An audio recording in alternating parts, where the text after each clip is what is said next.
It starts with a whisper so volatile it rattles the very foundations of Buckingham Palace. The kind of rumor that doesn't drift politely through corridors but slams into locked doors and demands to be heard. Prince Andrew, long erased from polite royal conversation, is speaking again. Not publicly, not recklessly, but in hushed rooms where power still lingers and memories are sharp. This is not idle reflection or bitterness softened by time. This is a man who has lost titles, status, protection, and reputation, and history has shown that people in that position are the most dangerous of all. Thousands of miles away in California, the tension is reportedly just as thick, because whispers have a way of crossing oceans, and the implications of what Andrew may reveal reach far beyond his own disgrace. Prince Andrew's fall was not slow or merciful. It was immediate and unforgiving. Once his name became inseparable from Jeffrey Epstein, the royal machine acted with surgical precision. One accusation, one disastrous interview, and the doors slammed shut. Titles were stripped, duties erased, and the family closed ranks without hesitation. He became untouchable, the problem no one wanted to acknowledge, the cautionary tale hidden behind palace walls. The message was clear and brutal. Survival of the institution comes before loyalty to the individual. Yet as time passed and Andrew watched the world move on without him, a darker question began to form, one that insiders now say has become an obsession. If he was destroyed so completely for his associations, why were others from the same elite social orbit never questioned at all? That question is the match threatening to ignite everything. Because the era, the circles, and the environments overlap in ways that are increasingly uncomfortable. Private jets, luxury yachts, billionaire patrons, exclusive gatherings where power and access blurred into something indistinguishable. One royal was sacrificed to preserve the illusion of accountability, while another figure, a woman who would later marry into the monarchy, walked through those same worlds without scrutiny. Andrew's fury is not just about his own downfall. It is about what he sees as selective outrage and carefully managed silence. According to those close to him, he believes he was made an example so that others could remain untouched. That belief has allegedly pushed him past the point of restraint.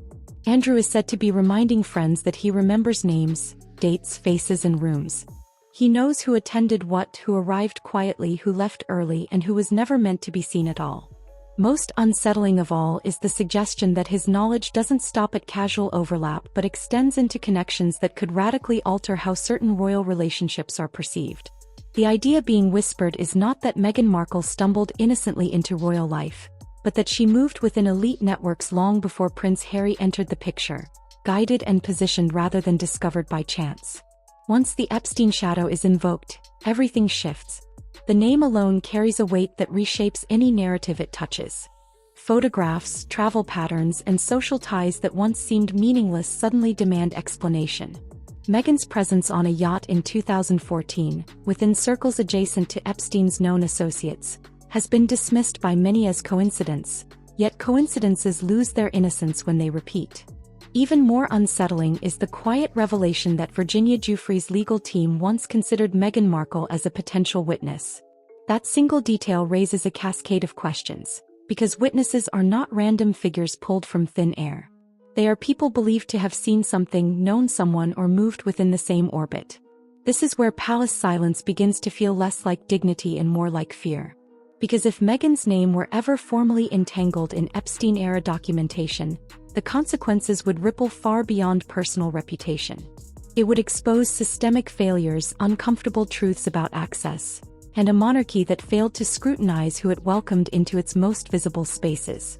At the center of these whispers stands a figure rarely discussed publicly but frequently named behind closed doors: Marcus Anderson. As a key power broker within Soho House, Anderson wasn't merely hosting glamorous gatherings. He was curating access, deciding who met whom, who was elevated and who remained invisible. Insiders claim Meghan was not just a guest in this world but a carefully selected presence, introduced and positioned among billionaires, financiers, and royalty with intention. According to these accounts, when Soho House Toronto opened in 2011, Meghan's social trajectory shifted dramatically. Invitations multiplied, doors opened, and suddenly she appeared in precisely the rooms that mattered. London, New York, Istanbul, always at the right table, always near the right people. This was not the randomness of Hollywood ambition. It was placement. And here lies the detail that reportedly enrages Andrew the most. He allegedly believes Prince Harry was never the original focus. In his version of events, Meghan's initial target was Andrew himself, a powerful prince with wealth, property, and established influence. But there was an obstacle she could not bypass. Sarah Ferguson. Divorced from Andrew yet inseparably bound to him, Fergie remained his ally, confidant, and gatekeeper. Sources claim she saw danger early and acted decisively, closing ranks and blocking access. When that path failed, the story goes, Meghan redirected her attention toward a younger, more emotionally vulnerable prince, one struggling with identity, grief, and a hunger for understanding. Harry, insiders say, never realized he was the alternative. Fergie did. Andrew did. And now, years later, Harry may be starting to see it too. In California, the atmosphere has reportedly shifted from defiant confidence to uneasy silence. Harry is said to have stopped arguing and started listening, replaying old conversations with new awareness. The people he cut off, the warnings he dismissed, the doubts he branded as cruelty. Evidence has allegedly surfaced that feels heavier than gossip, timelines that overlap too cleanly, connections that refuse to be explained away. The realization, if true, would be devastating. Because discovering that his wife's past intersected with his disgraced uncle's world reframes everything he sacrificed. The palace, meanwhile, remains frozen. King Charles is said to be weighing impact over emotion, acutely aware that Andrew speaking publicly would not simply damage individuals but destabilize the institution itself. Catherine's silence is reportedly just as deliberate, a recognition that noise only accelerates collapse. The public mood is changing, shifting from outrage to suspicion, from judgment to curiosity. Why were certain questions never asked? Why was scrutiny applied so unevenly? Andrew understands something critical. He does not need public vindication. He only needs to confirm Harry's doubts. That is his leverage, and it is devastating. With nothing left to lose, he is organizing memories, preparing not to clear his name but to ensure he is not remembered alone as the villain. The palace's greatest fear is no longer his anger. It is his credibility. Because the moment the public believes that two people from the same shadowed world were treated entirely differently, trust fractures beyond repair. This is no longer about revenge. It is about exposure. The slow erosion of a narrative once carefully curated, now cracking under its own contradictions. Andrew is waiting. Meghan feels it. For the first time, she may not be holding the pen. The illusion is thinning, the silence is straining, and the first domino is already leaning. This time no one is rushing to catch it. If you've followed this story to the end, I want to hear your thoughts. Do you believe the palace is hiding something far bigger than it admits? Or is this the last gasp of a disgraced royal looking to rewrite history?